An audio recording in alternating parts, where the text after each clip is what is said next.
بسم اللہ الرحمن الرحیم۔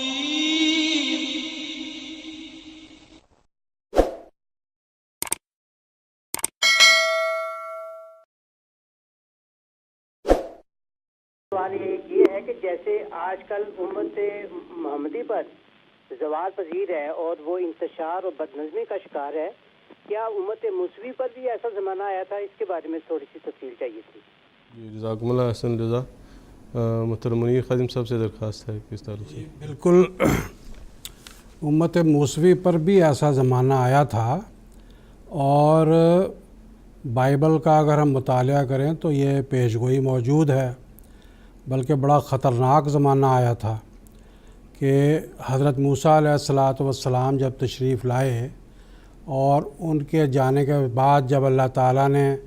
ان کے پہلے خلیفہ حضرت یوشع بن نون کے زمانہ میں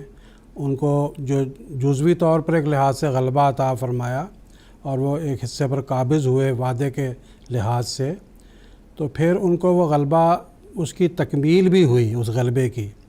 چنانچہ حضرت داؤد علیہ السلام کے زمانے میں اور حضرت سلیمان علیہ السلام کے زمانے میں یہ غلبہ اپنے عروج پر تھا، اور انہوں نے پھر فلسطین میں اور وہ جو وعدہ کی سرزمین تھی وہاں پر وہ معبد بھی بنایا، اور جو کتاب لے کر گئے تھے وہ بھی وہاں رکھی، تورات شریف،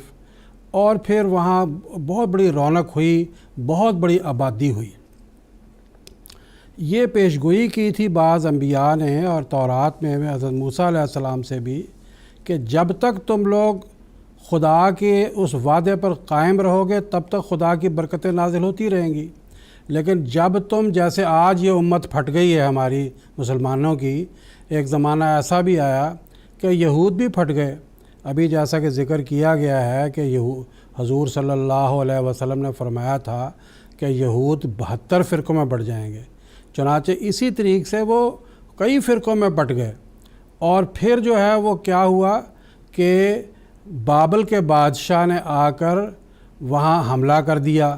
جو حضرت سلیمان علیہ السلام نے وہ معبد بنایا تھا وہ اس کو تہس نہس کر دیا، اور 12 جو فرقے تھے یہود کے جو قبائل تھے ان میں سے 10 کو وہ ایک تو اس نے جلا وطن کر دیا، اور کئیوں کو اپنے ساتھ قید کر کے جو ہے وہ لے گیا، اور سینکڑوں سال تک، بلکہ 100-150 سال کا عرصہ بنتا ہے، اس نے جو ہے وہاں ان کو قید خانے میں رکھا، ان سے بیگار کام لیے، اور بڑی مصیبتوں کے دن ان کو جھیلنے پڑے۔ اس کے بعد پھر حضرت حزقیل علیہ السلام کو اللہ نے رویا دکھائی۔ اس رویا کا قرآن مجید میں بھی ذکر آتا ہے کہ 100 سال تک کیسے ایک بستی مردہ ہوئی، پھر خدا نے اس کو زندہ کیا۔ پھر ہاروت اور ماروت 2 فرشتہ صورت خدا نے بھیجے انسان، انہوں نے جو ہے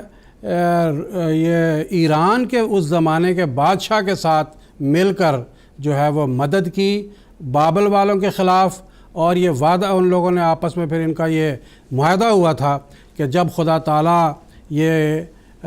ہم کو فتح دے گا تو پھر تم جو ہے ہمارے لوگوں کو قید خانے سے چھڑاؤ گے اور اس معبد کی آبادی کے سامان ہوں گے۔ چنانچہ وہ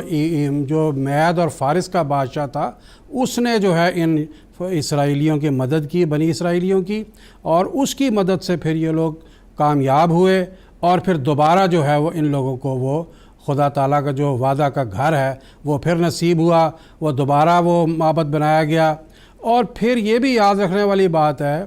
کہ وہ بادشاہ جو تھا بابل کا بخت نصر، اس نے وہ کتاب بھی جلا دی تھی، اس کتاب کا بھی کچھ رہنے نہیں دیا تھا۔ اور پھر خدا تعالیٰ نے بائبل میں لکھا ہے کہ الہاماً اللہ تعالیٰ نے ایک نبی پر وہ کتاب نازل کی، اور پھر کچھ حصے اس شکل میں تو نہیں جیسے کہ لفظاً قرآن مجید کا نزول ہوا، واقعات بعض خوابوں میں بعض کشوف میں وہ ان کو سمجھائے گئے، اور پھر وہ کتاب دوبارہ نئے سرے سے جو آج بائبل ہم دیکھتے ہیں وہ تو وہ بائبل بھی نہیں ہے جو اس نبی پر اللہ تعالیٰ کے خدا تعالیٰ نے ان کو سمجھائی تھی، بلکہ اس کے بعد بھی اس میں کئی طرح کی تبدیلیاں ہو چکی ہیں۔ تو تو خیر خلاصہ کلام یہ ہے کہ وہ ایران کے بادشاہ کی مدد سے وہ دوبارہ بنی اسرائیلی قابض ہوئے، اور پھر جو ہے وہ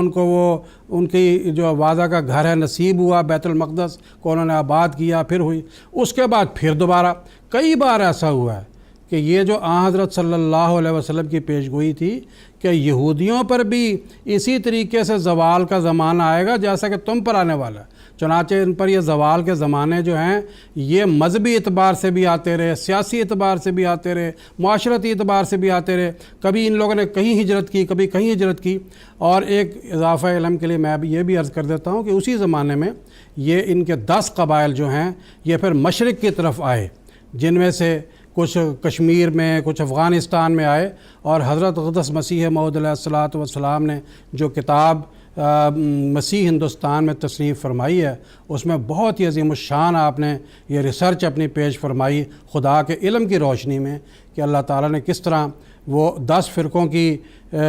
بازیابی کے لیے اور ان کو واپس لانے کے لیے اور ان کو خدا کا پیغام پہنچانے کے لیے حضرت عیسیٰ علیہ الصلوۃ والسلام کے ذمہ یہ کام سپرد کیا تھا۔ تو جیسا کہ انجیل میں بھی آتا ہے کہ حضرت عیسیٰ علیہ الصلوۃ والسلام نے فرمایا کہ میں تو بنی اسرائیل کی کھوئی ہوئی بھیڑوں کے لیے بھیجا گیا ہوں، چنانچہ وہ ان کھوئی ہوئی بھیڑوں کی طرف آئے تھے۔ یہ وہی پھر آپ کا جو سوال ہے میں دوبارہ اس کی طرف واپس آتا ہوں کہ اسی طریقے سے یہ فرقے منتشر ہوتے رہے اور خدا تعالیٰ کے انبیاء آتے رہے، اور بالآخر حضرت عیسیٰ علیہ الصلوۃ والسلام بھی آئے۔